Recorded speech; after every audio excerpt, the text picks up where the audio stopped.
One, two, three.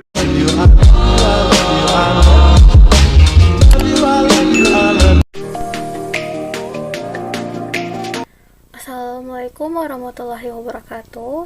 Saya Febian Nanda, mahasiswi dari Prodi S1 Keperawatan dan Pendidikan Nurse Universitas Fordekok Bukit Tinggi.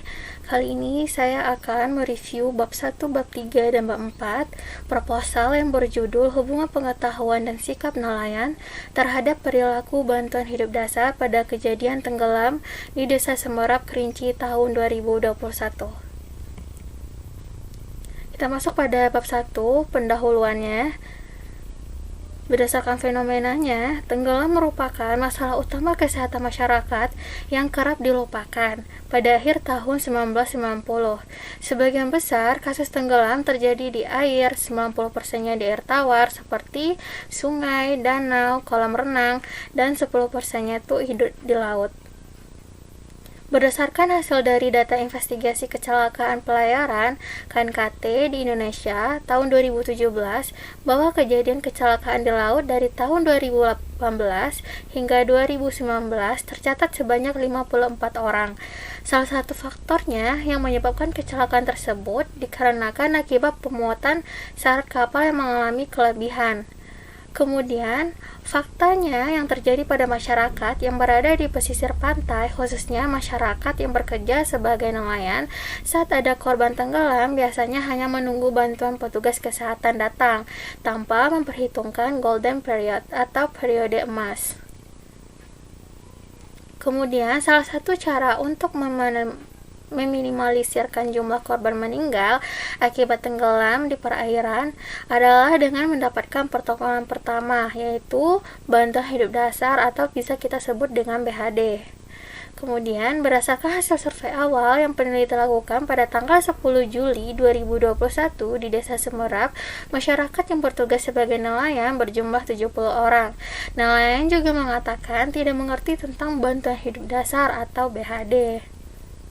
Kemudian rumusan masalahnya yaitu apakah ada hubungan pengetahuan dan sikap nelayan terhadap perilaku bantuan hidup dasar pada kejadian tenggelam di Desa Semerap, Kerinci tahun 2021. Untuk tujuan penelitiannya itu ada dua. Tujuan umum, diketahui hubungan pengetahuan nelayan dan sikap terhadap perilaku bantuan hidup dasar pada kejadian tenggelam di Desa Semerap, Kerinci tahun 2021. Dan untuk tujuan khususnya, di sini ada 5 tujuannya. Yang pertama, diketahui distribusi frekuensi pengetahuan nelayan pada kejadian tenggelam di Desa Semerap, Kerinci tahun 2021. Yang kedua, yaitu diketahui distribusi frekuensi sikap nelayan pada kejadian tenggelam di Desa Semerap, Kerinci tahun 2021. Yang ketiga, yaitu diketahui distribusi frekuensi perilaku bantuan hidup dasar pada kejadian tenggelam di Desa Semerap, Kerinci tahun 2021. Yang keempat, diketahui hubungan pengetahuan terhadap perilaku bantuan hidup dasar pada kejadian tenggelam di Desa Semerap, Kerinci tahun 2021. Dan yang terakhir yaitu diketahui hubungan sikap terhadap perilaku bantuan hidup dasar pada kejadian tenggelam di Desa Semerap, Kerinci tahun 2021. Untuk bab 3-nya, kita masuk pada kerangka konsep dan definisi operasional. Untuk kerangka konsepnya, di sini ada variabel dependennya, yaitu pengetahuan dan sikap bantuan hidup dasar, dan variabel dependennya, yaitu perilaku bantuan hidup dasar.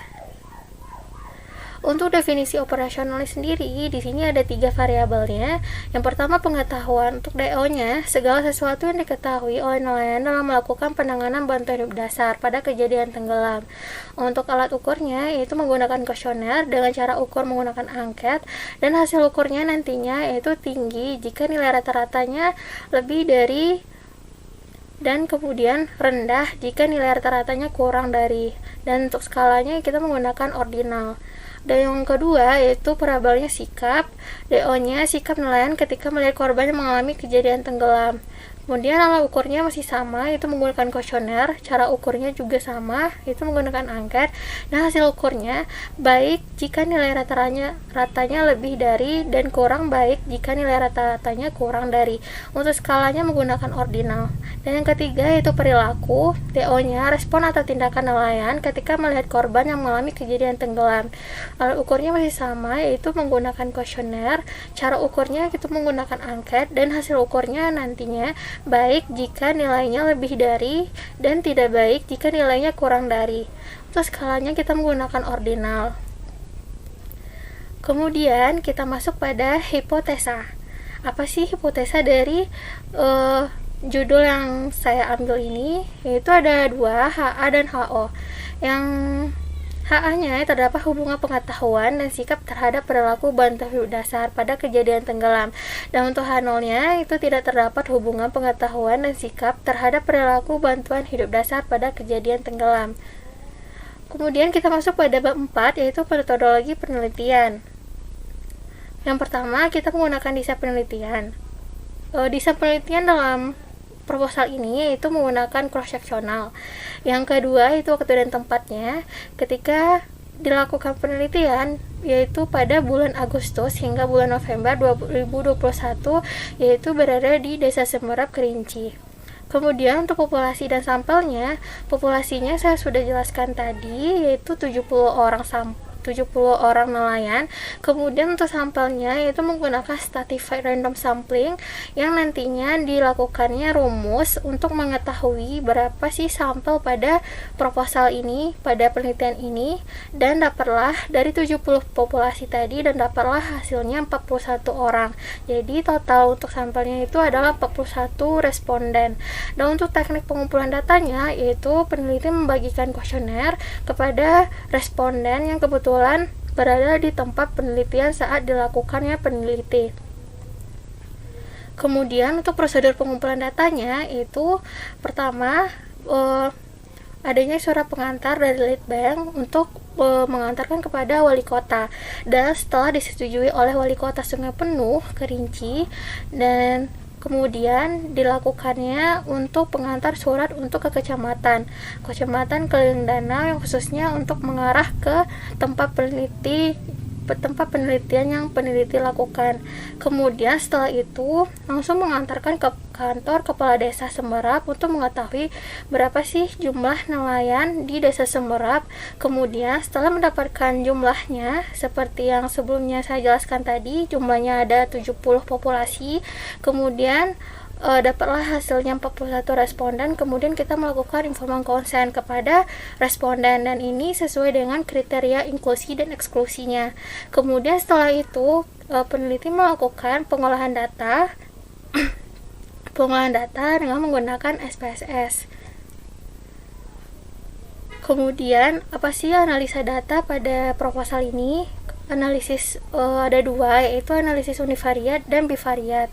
Untuk analisa univariat digunakan untuk menjelaskan karakteristik variabel dependen dan independen, yaitu seperti dari kerangka konsep tadi ada 3, pengetahuan, sikap, dan perilaku. Dan analisis univariat ini menghasilkan distribusi frekuensi dari masing-masing variabel. Nah, kemudian analisa bivariat ini dilakukan untuk mengetahui korelasi atau hubungan antara variabel dependen dan variabel independen, sehingga didapatkan hasil adanya hubungan atau tidak adanya hubungan antara variabel dependen dan variabel independen dengan menggunakan uji statistik chi-square. Terima kasih sudah menonton. Jangan lupa like, komen, dan subscribe ya. Terima kasih. Assalamualaikum warahmatullahi wabarakatuh.